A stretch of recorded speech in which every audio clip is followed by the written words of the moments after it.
देखिए अब हम पढ़ेंगे डिवेंचर। डिवेंचर पढ़ना है, रिवीजन क्लास है, बढ़िया से रिवीजन करना है, बेहतर समझना है, बेहतर से सुनना है, इधर उधर दिमाग नहीं लगाना है, फैक्ट पे जोर देना है। ठीक, ध्यान दीजिए। डिवेंचर, डिवेंचर,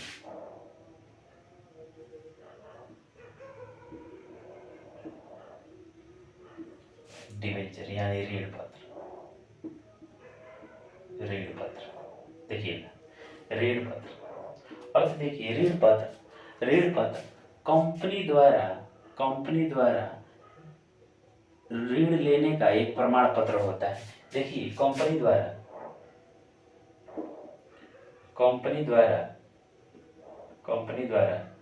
ऋण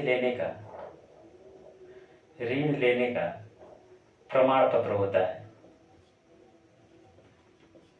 समझिएगा, विशेषता भी होता रहेगा, अर्थ भी बनता रहेगा। ध्यान से समझना है कि कंपनी द्वारा दीर्घकालीन ऋण पत्र कंपनी द्वारा दीर्घकालीन ऋण लेने का प्रमाण पत्र होता है।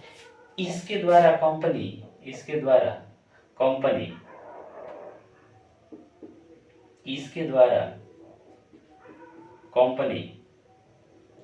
दीर्घकालीन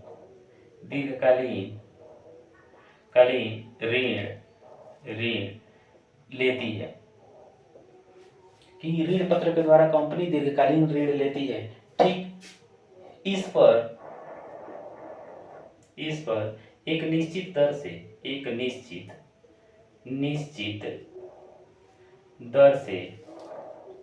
दर से ब्याज दिया जाता है।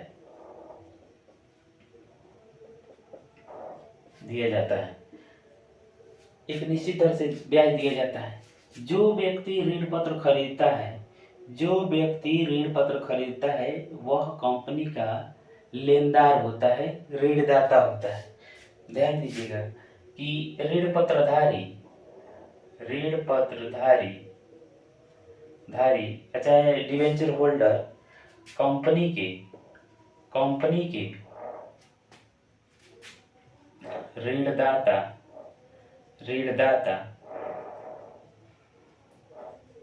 होते हैं।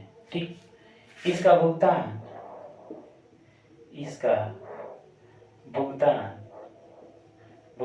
एक निश्चित अवधि के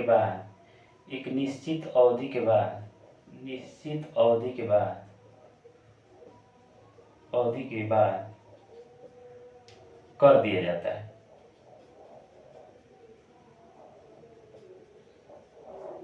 ध्यान दीजिएगा। देखिए, ये विशेषता हो गया। अब देखिए, हम अर्थ से ही विशेषता छांटने का प्रयास करेंगे। इसमें हम अर्थ से विशेषता छांटने का प्रयास करेंगे। आप देखिएगा कैसे छाटेंगे। मैं अर्थ बता रहा हूँ कि ऋण पत्र कंपनी द्वारा लंबे समय के लिए ऋण लेने का एक प्रमाण पत्र होता है। कंपनी द्वारा एक निश्चित दर से इस पर ब्याज देने का वादा किया जाता है तथा एक निश्चित समय अवधि के बाद मूलधन चुकाने का वादा किया जाता है। ठीक, अब देखिए, ऋण पत्र पर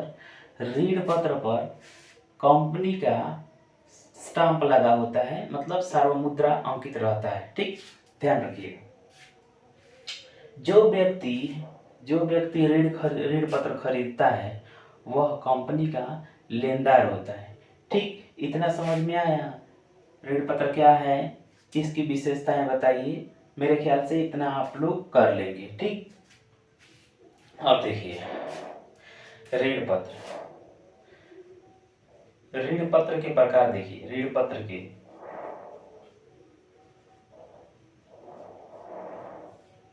देखिए, यहाँ ध्यान दिया जाता है कि ऑब्जेक्टिव में क्वेश्चन बनता है कि ऋण पत्रों पर दिया जाता है, लाभांश दिया जाता है कि ब्याज दिया जाता है। तो ध्यान दीजिएगा कि ऋण पत्रों पर हमेशा क्या दिया जाता है, ब्याज दिया जाता है एक निश्चित दर से। ठीक, और अंशों पर क्या दिया जाता है, अंशों पर लाभांश दिया जाता है। ध्यान रखिएगा।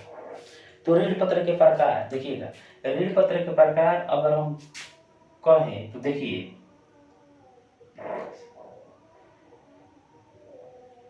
सुरक्षा के दृष्टिकोण से, मान लीजिए कि हम पहले चल रहे हैं सुरक्षा के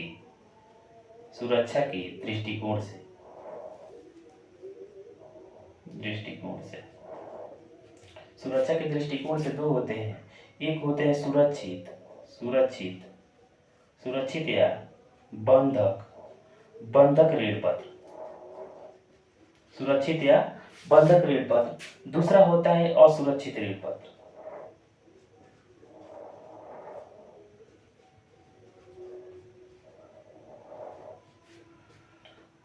पहला हो गया। दूसरा हो गया हस्तांतरण के आधार पर,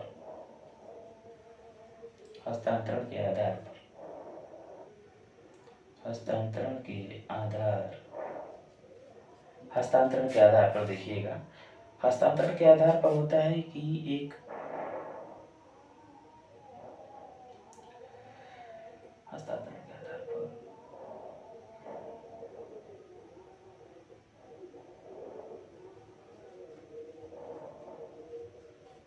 आदेशित ऋण पत्र,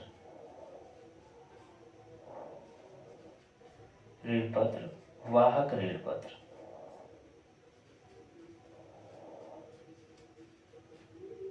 पत्र, ठीक। अगला देखिएगा तीसरा नंबर में अब हम चले तो परिवर्तन के आधार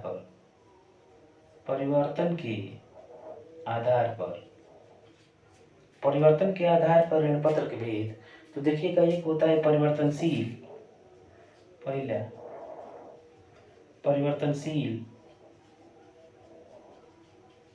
ऋण पत्र। दूसरा होता है अपरिवर्तनशील ऋण पत्र। ध्यान दीजिएगा, इतना समझ में आया हुआ तो एक और बता देंगे। तो देखिएगा, एक और होता है चौथा,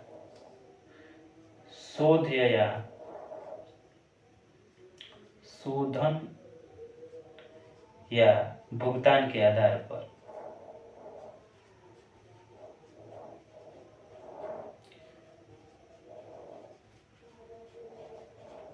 देखिएगा, शोधन या भुगतान के आधार पर, यहाँ एकदम ध्यान देना है, इस शोधन को भुगतान भी बोला जाता है, ठीक। कभी कभी विमोचनशील भी बोल देगा, तो विमोचनशील का भी मतलब भुगतान ही होता है, इसीलिए इंग्लिश को ध्यान में रखिएगा। इसको रेडीमेबल बोला जाता है, ठीक। इसमें होता है पहला कि शोधेय ऋण पत्र। दूसरा होता है अशोधेय ऋण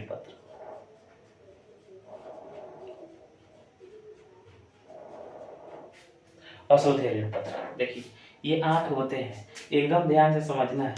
क्वेश्चन 2 नंबर का बनेगा, 5 नंबर का बनेगा, 10 नंबर का बन सकता है, कोई ठीक नहीं है, लेकिन बनेगा जरूर, ठीक। देखिए, ऋण पत्र के प्रकार पहला हो गया सुरक्षा के दृष्टिकोण से 2 होते हैं, एक सुरक्षित ऋण पत्र होता है, एक असुरक्षित ऋण पत्र होता है। ध्यान से देखिएगा कि सुरक्षित ऋण पत्र ऐसे ऋण पत्र जो कंपनी की संपत्तियों को बंधक रख के ऋण पत्रों का निर्गमन किया जाता है, उसी को सुरक्षित ऋण पत्र कहा जाता है। ऐसे ऋण पत्र के अंतर्गत जब कंपनी ऋण पत्रों का भुगतान करने में असमर्थ होती है, तो उसके ऋण पत्रों को, उसके जो संपत्ति होते हैं जो गिरवी बंधक रखा जाता है, उसको बेचकर ऐसे ऋण पत्रों का भुगतान कर दिया जाता है, उसी को बोला जाता है सुरक्षित ऋण पत्र या बंधक ऋण पत्र, ठीक। अगला देखिए, असुरक्षित ऋण पत्र।